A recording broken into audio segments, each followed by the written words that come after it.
Bueno, ahí vamos. Vamos a comenzar entonces con un nuevo tema. En realidad, lo decía antes de que comenzáramos a grabar, continuamos un poco con el tema que veníamos desarrollando, porque la semana pasada, cuando terminamos de repasar los procesos en la vida de fe, nos dimos cuenta, todos concluimos de alguna manera, en las características de lo que es la fe madura, ¿no? Entonces, una de las cualidades, o mejor dicho, una de las figuras que nos invitaba a contemplar el padre Jalix eran las conversiones, las grandes conversiones, como le llama él en su libro, que encontramos algunas de ellas, conocidísimas por todos, en la palabra de Dios y otras en lo que es la tradición de la iglesia, ¿no? Por ejemplo, la historia de los santos, me viene al corazón San Agustín, pero también la tuvo San Ignacio, también la tuvo San Francisco, ¿no? Justamente cuando siempre les empiezo a decir a medida que van creciendo los niños y los jóvenes, cuando nos vamos separando de las florecillas, cuando nos vamos separando de lo mágico, digamos, no lo mágico, pero sí de lo sobrenatural que realiza un santo, ¿no? Porque el santo tiene en sí lo que nos habla hoy el Evangelio de Lucas en la lectura del día, recibe el poder del Señor porque todo lo hace en su nombre y en nombre del Señor obra esos milagros que en definitiva es el mismo Dios actuando en la persona, actuando en las situaciones. Entonces, esas grandes conversiones, dice el padre Jalix, son una expresión de lo que es la madurez. No porque nos hayamos levantado una mañana y hayamos dicho, ya creo en el Señor, sino que cuando analizamos las grandes conversiones, sea de las personas que aparecen en la Sagrada Escritura, como en aquellos que aparecen en la historia de la Iglesia, lo que siempre vemos son los cambios radicales en los comportamientos y en cómo viven su vida, en cómo empiezan a recibirse a sí mismos, a recibir al otro y la relación que empiezan a tener con Dios. Esas son las grandes demostraciones de que ahí pasó algo grande, algo importante y que realmente dejó huella y se queda para siempre. Hay como una suerte de maduración del fruto al cual estamos invitados a saborear. Hay incorporación, ese fruto incorporado en la vida, ¿no? Ese don de Dios incorporado en nuestra vida da a su vez frutos en las acciones y en cómo vivimos, en cómo empezamos a creer, en cómo empezamos a mirar de manera diferente. Por eso ayer con Erika, que le estábamos buscando título, vino al corazón esto de Pablo, un hombre con una mirada diferente, ¿no? Con un cambio de mirada, el hombre que realmente hace gala y absolutamente incorpora en su vida esto de lo que siempre mencionamos, que decía Lumen Fidei, el camino de la fe es el camino de la mirada. Creemos como miramos, miramos como creemos, o sea, no lo podemos separar, ¿no? Miramos la vida, miramos al otro, miramos la circunstancia que nos rodea, el problema que en estos momentos estamos atravesando. Como creemos, es como percibimos y nos metemos dentro de cada una de estas circunstancias. Entonces, por eso les digo que entrar en la vida de San Pablo es seguir profundizando los procesos de fe. De hecho, que es lo primero que vamos a ver. Vamos a ver en él, de manera clara y concreta, ahora que vamos a entrar en su, entre comillas, biografía, ¿no? En su hoja de vida, en su currículum, vamos a ir viendo todo lo que él cuenta de sí mismo. Pablo no hace una autobiografía, sino lo que hace es testimoniar, que son dos cosas diferentes. A través de su vida testimonia de una manera clara y concreta lo que es la vida con Cristo. Y él mismo registra a un Saulo completamente viviéndola, esa vida desde un lugar distinto, con una mirada diferente, a un Pablo tocado, sostenido, levantado, ¿no? Y acompañado por el Señor hasta el último segundo. Así que ahí nos vamos a meter. Vamos entonces a ponernos en esta mañana en presencia del Señor, en el día de San Vicente de Paúl. Miren qué lindo, ¿no? Alguien que también muestra con su vida un cambio radical, ¿no? Esta decisión de romperse y compartirse con los demás, ¿no? Que también habla mucho de lo que es la incorporación y encarnar la vida de Cristo en uno, ¿no? Y vamos a ponernos entonces en este día tan especial en presencia del Señor, saludando juntos a la Santísima Trinidad en el nombre del Padre, del Hijo y del Espíritu Santo. Amén. Te pedimos, Señor, nos concedas la gracia de poder recibirte, poder acogerte, dejarnos iluminar por esa luz que es tu presencia en nuestra vida. Te pedimos la gracia que tiene este santo, que es la gracia de la fidelidad y de la perseverancia. Te pedimos que generes en nosotros ese deseo de conocerte cada vez más y cada vez más conociéndote a ti, conocernos nosotros para poner todo aquello que tenemos en nuestro corazón al servicio tuyo y de nuestros hermanos. Te lo pedimos a vos, que vivís, reinás y estás con nosotros hasta el final de los tiempos. Amén. San Vicente de Paúl, ruega por nosotros. San Pablo, ruega por nosotros. En el nombre del Padre, del Hijo y del Espíritu Santo. Amén. Bueno, yo les tengo un PowerPoint para compartir porque realmente me parecía importante. Es un PowerPoint que yo hice hace unos años, pero que completé y voy cambiándolo a medida que voy escuchando y conociendo un poquito más o leyendo a otros que se dedicaron a la vida de Pablo. Entonces, bueno, siempre le voy agregando algo, ¿no? Pero miren qué bonito. Así era conocido en los primeros tiempos de la iglesia, en griego. Saulos de Kai Paulos. Saulo, conocido también por Pablo. Eso es lo que significa, ¿no? Saulo, conocido también por Pablo. Como decíamos la semana pasada, recordemos que Saulo es un nombre hebreo. Todo niño, al ser presentado, especialmente en el momento del Brit, que vendría a ser, si vamos a buscarle una correlación o un paralelismo, como si fuera en el momento del bautismo para nosotros, ¿no? Cuando llevamos a nuestros bebés a bautizar, o, o a cualquier niño o cualquier adulto, es el inicio, ¿no? Es el comienzo de una vida alianzada. En el Brit, que significa pacto o alianza, comienza el hombre a estar en relación de manera distinta con Dios, ¿no? Bueno, en este momento se lo nombra, se le pide el nombre con el que va a ser llamado el niño. Recordarán ustedes que pasa en el Evangelio de Lucas con el famoso acontecimiento del nacimiento de Juan el Bautista. ¿Cómo llamarán al niño? ¿No? Y el padre mudo se preocupa en escribirlo bien claro porque le iban a poner otro nombre, si no, en ese momento se nombra.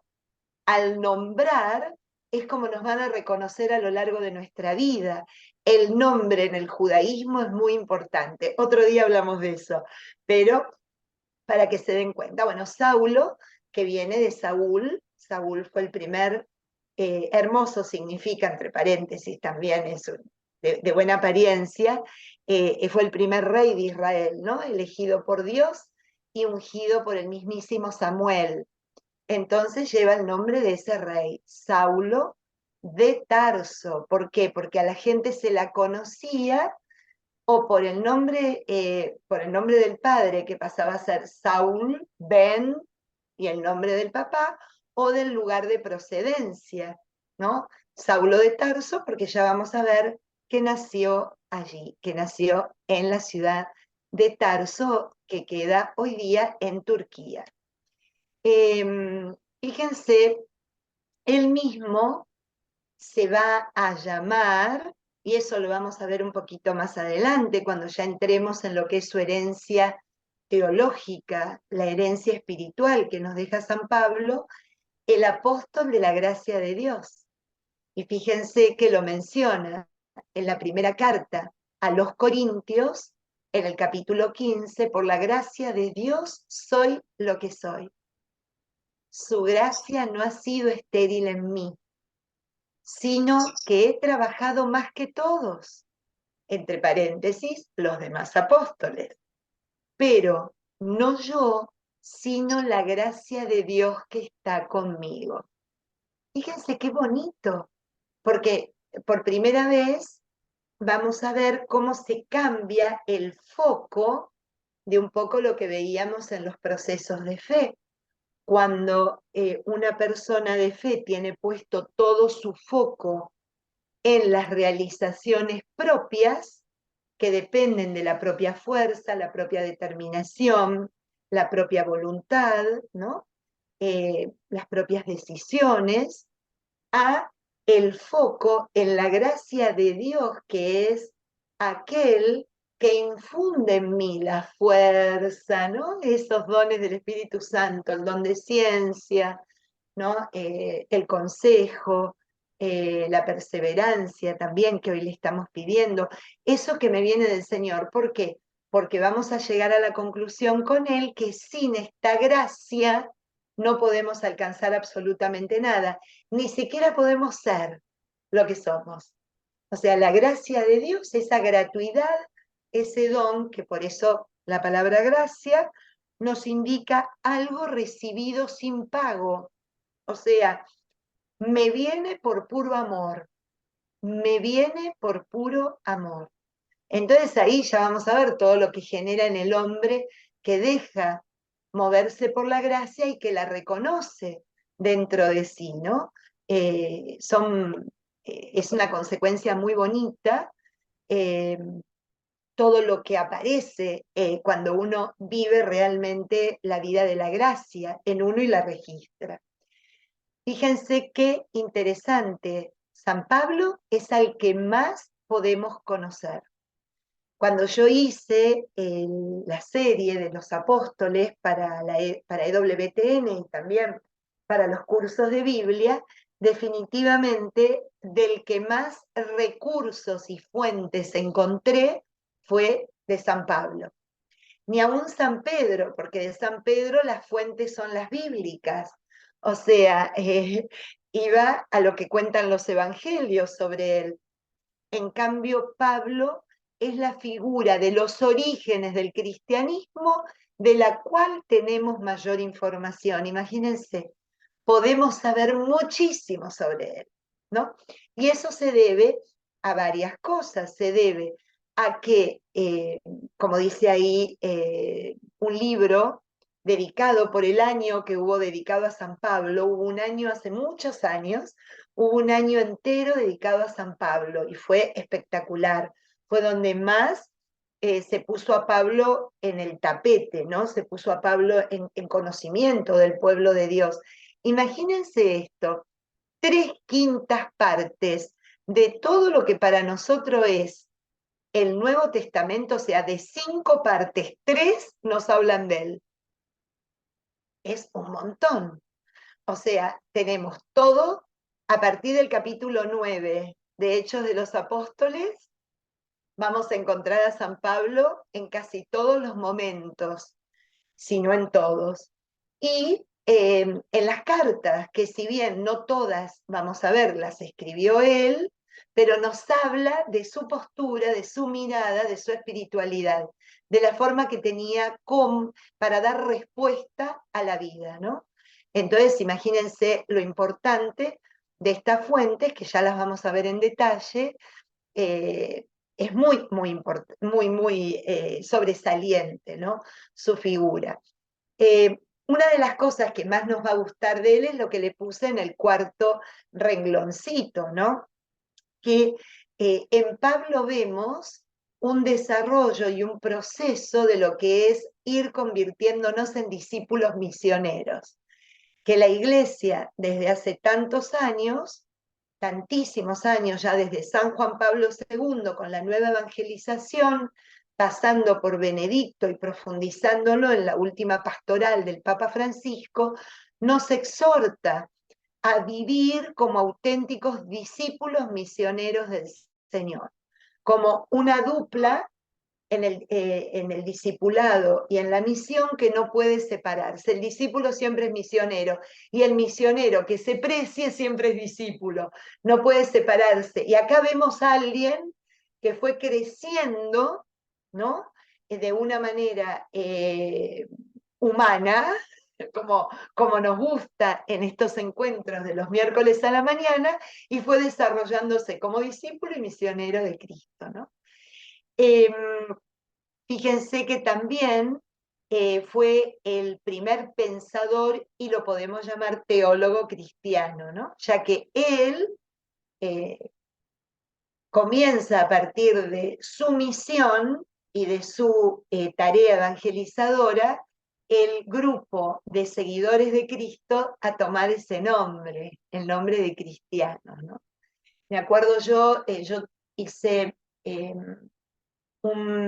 nosotros tuvimos un año entero un curso sobre San Pablo en la universidad cuando estudiaba en el cristianismo en Asia. O sea, yo tuve una materia que se llamó Cristianismo en Asia, porque bueno, acuérdense, yo soy licenciada en estudios orientales, en todo lo que son los pueblos del continente asiático. Entonces, esa materia, que si bien obviamente terminaba en Teresa de Calcuta, para que se den una idea, abarcaba los miles de años en donde realmente, en 2000 años, toda la influencia del cristianismo, cómo salió de Jerusalén, literalmente, como dice Lucas, y llegó hasta los extremos impensados del continente asiático, ¿no? Tuvimos que ir repasando todo eso, pero recuerdo que más de la mitad de la materia fue San Pablo. Entonces me encantó porque eh, he leído a San Pablo desde la perspectiva judía, un libro interesantísimo sobre Pablo, contemplado desde un judío, ¿no? Que fue de mucha ayuda para poder entenderlo yo también desde ese lugar, y también obviamente por cristianos y por obviamente escritores de nuestra iglesia. Y me acuerdo que me encantó un librito chiquito que no conseguí nunca más, y a que no saben que lo presté y no me lo han devuelto nunca más, o sea que lo perdí. Por eso dicen que hay dos clases de tontos, ¿no? Algún día lo recordaremos, el que presta y el que devuelve. Bueno, yo me quedé del lado del primer postulado. Pablo, un cristiano sin fronteras, que lo escribió mi profesor de esa materia, Walter Gardini, un hombre italiano, y realmente un libro que no tiene desperdicio, porque realmente Pablo fue un cristiano sin fronteras. Fue alguien que, como él mismo va a decir, entendió que el cristianismo no es alguien que cree en Cristo, sino entendió que el cristianismo es ser otro Cristo para otros, ser un Cristo para otros. Yo no soy yo quien vive en mí, sino que es Cristo el que vive en mí. Entonces, el padre era laico, miren, yo le digo padre de familia, el doctor Gardini, el doctor Walter Gardini había desarrollado todo ese librito desde esta perspectiva, ¿no? No soy yo quien vive en mí, sino que es Cristo, y cómo nos enseña a eso. Recuerden que entrar en este camino es para, de alguna manera, despertar en nosotros estos mismos rasgos, ¿no? Estos mismos deseos, estos deseos que condujeron al apóstol a llegar a eso, ¿no? Que nos parece tan importante. Coincido definitivamente, especialmente acá van a ver muchísima bibliografía de Martini, de Holzner, de muchos que se dedicaron a estudiar a Pablo y que han escrito, pero libros, algunos tamaños que son increíbles, ¿no? Que además de teólogo y de pensador, es, como les decía hace un ratito, ante todo un misionero, ¿no? Una, este, realmente su entrada cambió, cambió definitivamente porque dejó pensando a judíos y a paganos. Los sacó de sus certezas, por lo menos los sacó de su zona de confort, los sacudió, los dejó pensando, porque era increíble, a los judíos les hablaba como judío, como dice él en las cartas, y a los paganos desde su postura pagana, desde su postura universal y con todo ese conocimiento de ella, porque ya vamos a ver que donde nació y donde se crió, tenía los dos mundos dentro de sí, ¿no? Así que la verdad, coincido, no sé si fue, quién fue, si fue Martini, el que pone, ¿no? Trabajador y organizador infatigable. Supo organizar en torno a sí verdaderos equipos de evangelización. También nos enseña eso. Miren todo lo que vamos a aprender y contemplar para ayudarnos en nuestra tarea evangelizadora. Fue discípulo, fue misionero por excelencia, vivió en profundidad lo que significa ser cristiano, pero no se cortó solo, entendió que no se podía si no era en equipo, si no era en comunidad, si no era con otros, Timoteo, Tito, Apolo, ¿no? Todos los que Bernabé en su momento, o sea, todos los que asocia y a quienes se deja asociar al principio, porque al principio se comportó de una manera muy dócil, tremendamente dócil a los otros, entendiendo que solos no se hace esto. Y nosotros también, ¿no? A veces tenemos la tentación, uy, como no coinciden conmigo, mejor lo hago yo sola, ¿no? Yo llevo adelante la pastoral en mi parroquia, yo llevo adelante el CCD, yo llevo adelante Maús. ¿Cómo nos cuesta trabajar en equipo? Bueno, Pablo nos va a enseñar, así que va a ser un win-win, definitivamente. Como les decía hace un ratito, acá lo tenemos de manera y lo tienen ustedes escrito. Ahora vamos a ver lo último. ¿Cuáles van a ser nuestras fuentes esenciales? Las cartas paulinas y los hechos de los apóstoles, ¿no? Eh, También vamos a ver que vamos a notar discordancias, porque bueno, parece ser que Lucas, primero, las cartas paulinas, importantísimas, son los primeros escritos del Nuevo Testamento. Cuando uno quiere estudiar Nuevo Testamento, debería empezar por las cartas de Pablo, antes que por los evangelios, porque las cartas de Pablo son alrededor del año 50 y todo lo demás, incluyendo los hechos de los apóstoles, aparecen a partir del año 85. O sea que la primera experiencia y la primera mirada sobre la comunidad cristiana y sobre el Evangelio nos la da Pablo, ¿no? De una manera increíble. Eso es así, ¿no? ¿Cómo podemos dividir estas cartas paulinas? En protopaulino, lo primero, deuteropaulino y tititrito paulino. Miren, nos hace acordar a Isaías, ¿se acuerdan? Con Isaías pasa lo mismo, tenemos al verdadero, tenemos al segundo y tenemos al tercero. Bueno, acá pasa lo mismo. Fíjense, los proto, acá nos enseñan los escritores de San Pablo, que son 7 escritos hechos por el apóstol, una de Tesalonicense, una y dos de Corintios, que ya vamos a ver que son 6, eso lo vamos a ver con el correr de los días, la carta a los Gálatas, la carta a los Filipenses, la carta a Filemón y la carta a los Romanos. todas ellas, ¿no? Vamos a ver cómo se encuentra, ¿no? Esta experiencia de Pablo con el Señor, hablando de él como algo cercano, como una realidad, con alguien con quien se encuentra, ¿no? Los carismas, acuérdense, los distintos carismas, pero un solo cuerpo. Eh, Fíjense que nos dicen también que es muy complicado el primer tiempo de cuando llegaba el Evangelio a estas comunidades paganas, cómo Pablo enfrentaba la escasa voluntad por parte de esos pueblos o de esas comunidades a incorporar de lleno el cristianismo. Por eso también nos va a enseñar algo más, que el evangelizador no es aquel que está llamado a ver los frutos, sino el evangelizador es aquel que está enviado a sembrar. Nosotros tenemos que sembrar, porque como vimos hasta hace poco, los procesos de fe son propios y tienen sus tiempos, y no todo el mundo recibe el Evangelio, o a lo mejor sí, pero no es lo más ordinario, o sea, lo más común, que al otro día empiecen a desterrar miles de años de prácticas incorporadas socialmente y culturalmente.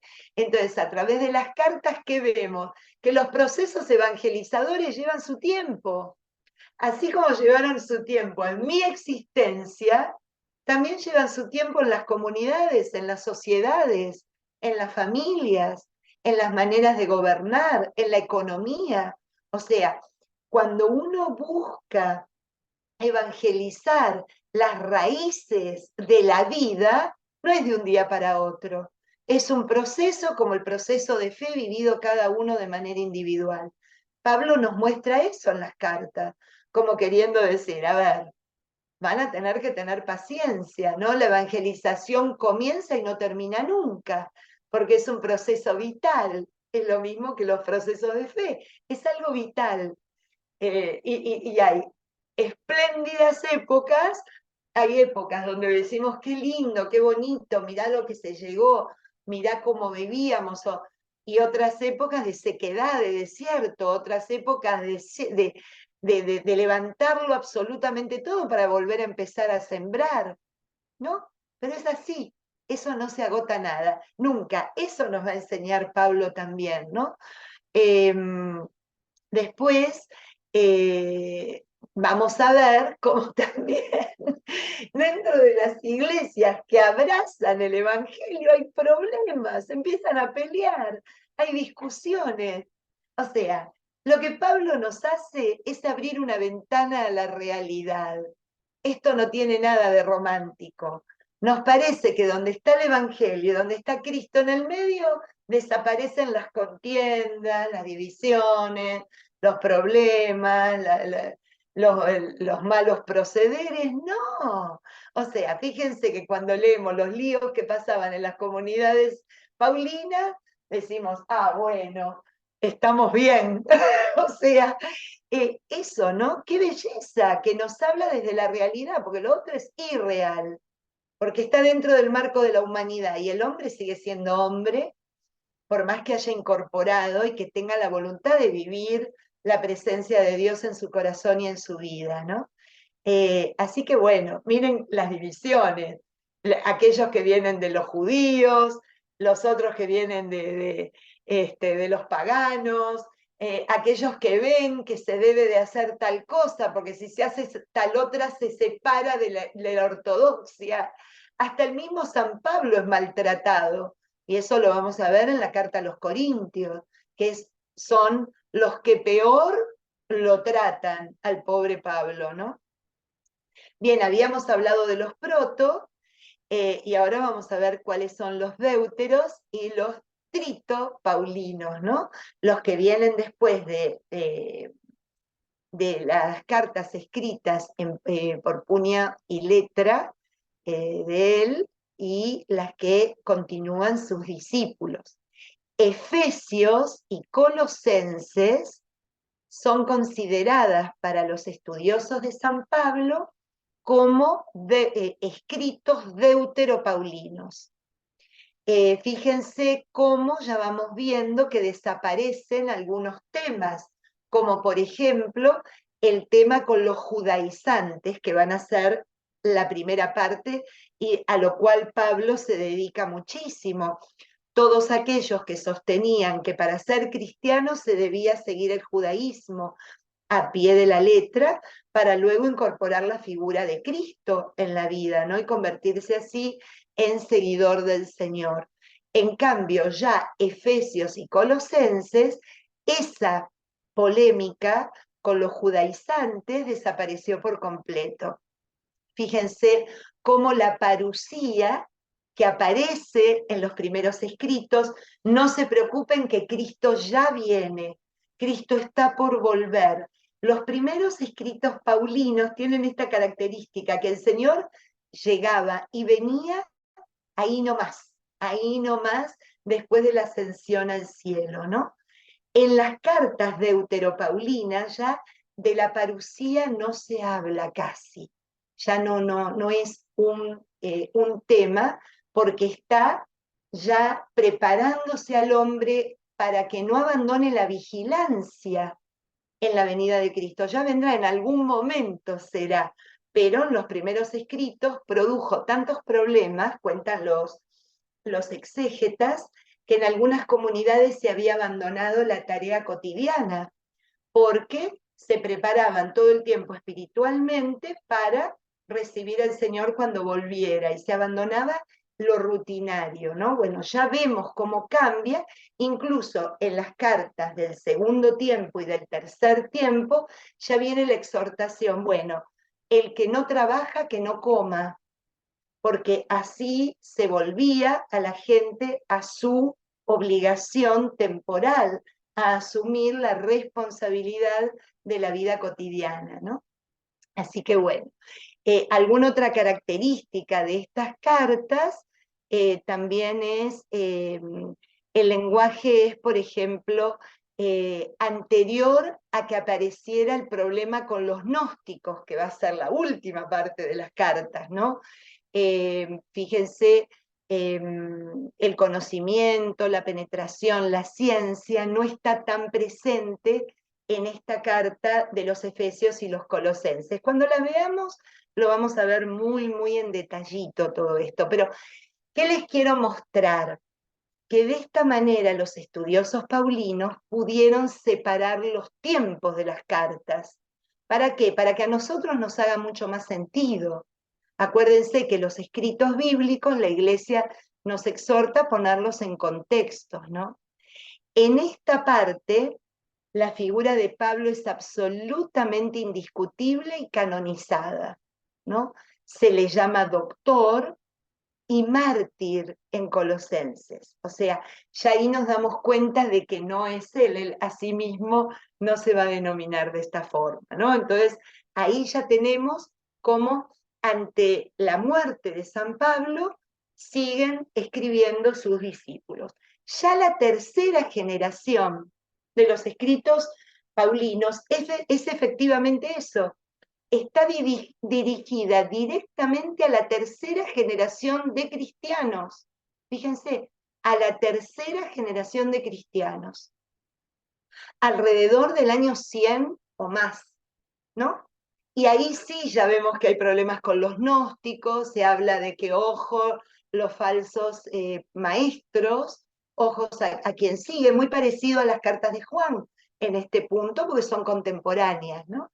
Y se denomina a estas cartas de San Pablo de tercera generación, que son la primera y la segunda Timoteo, y la carta a Tito, cartas pastorales.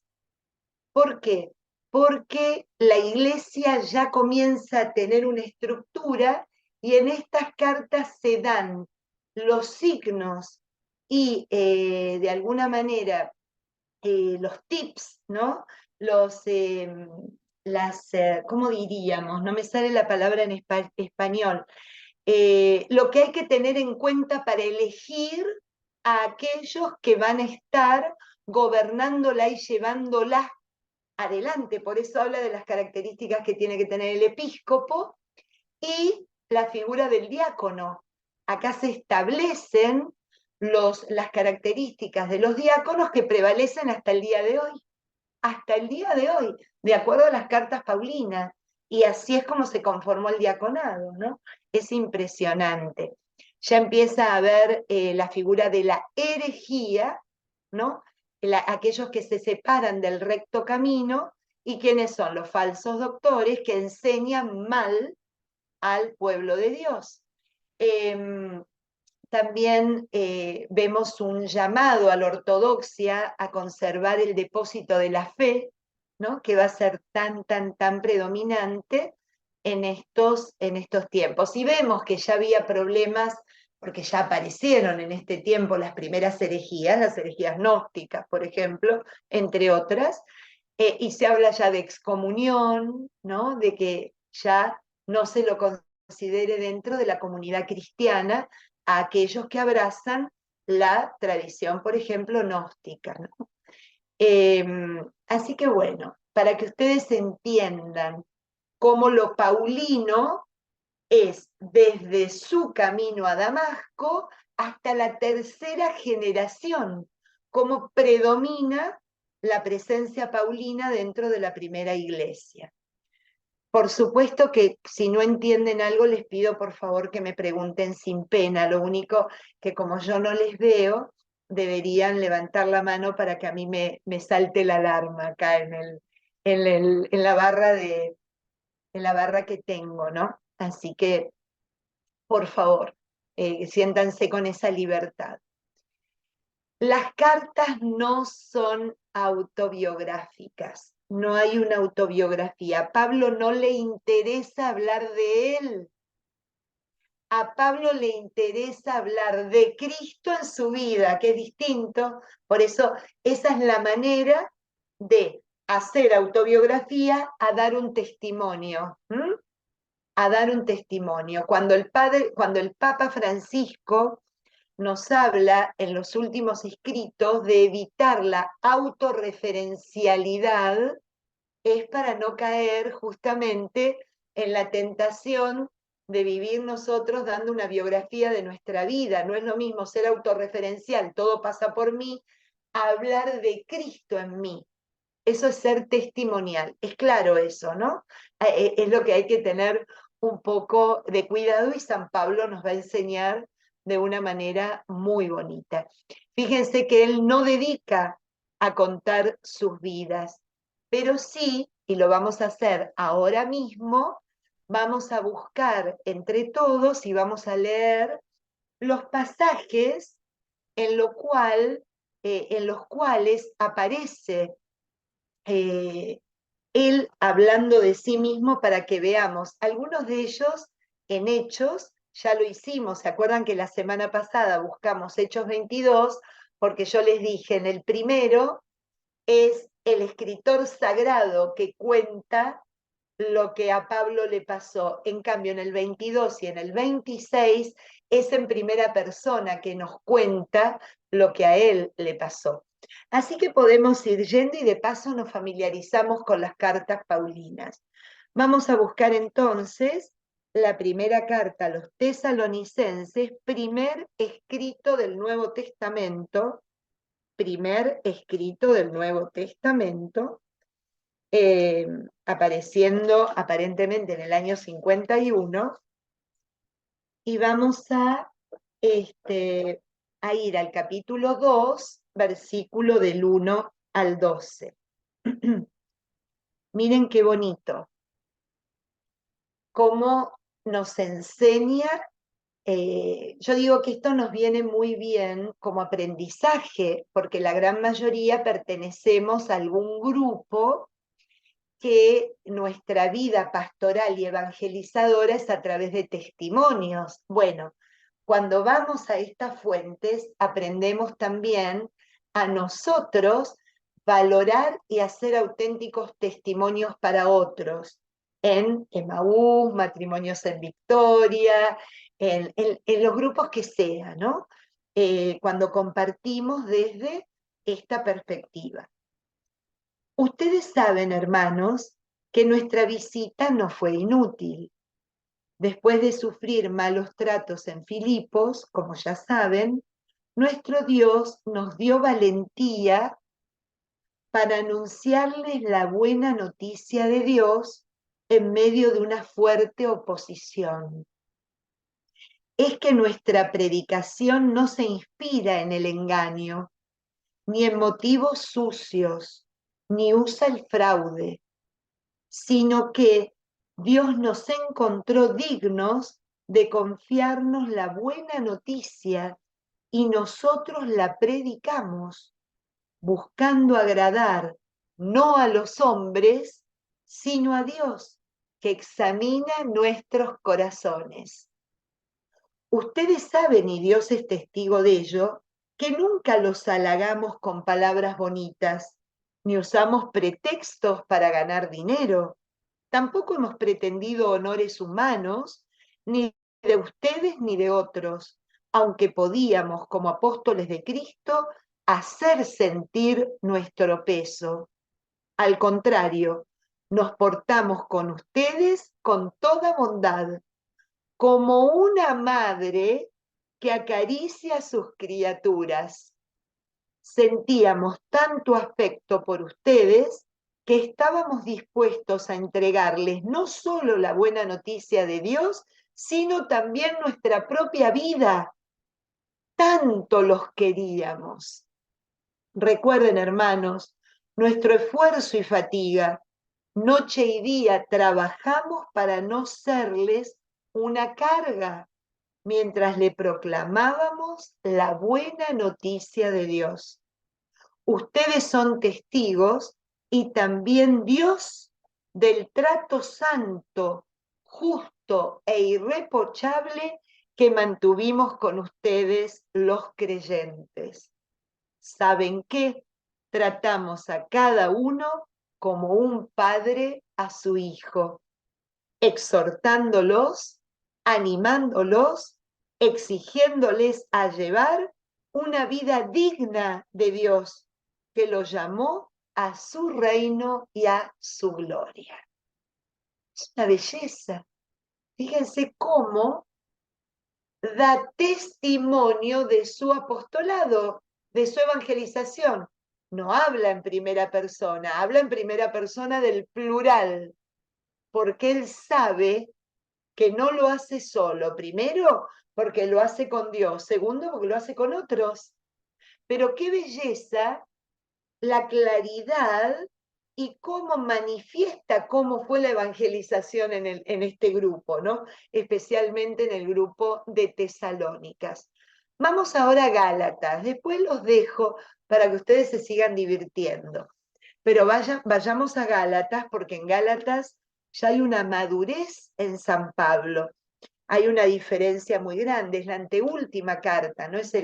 En Gálatas y Romanos encontramos la herencia espiritual de Pablo como tal, ¿no? Vamos a ir a Gálatas, al capítulo 1, ahí nomás, versículo 11.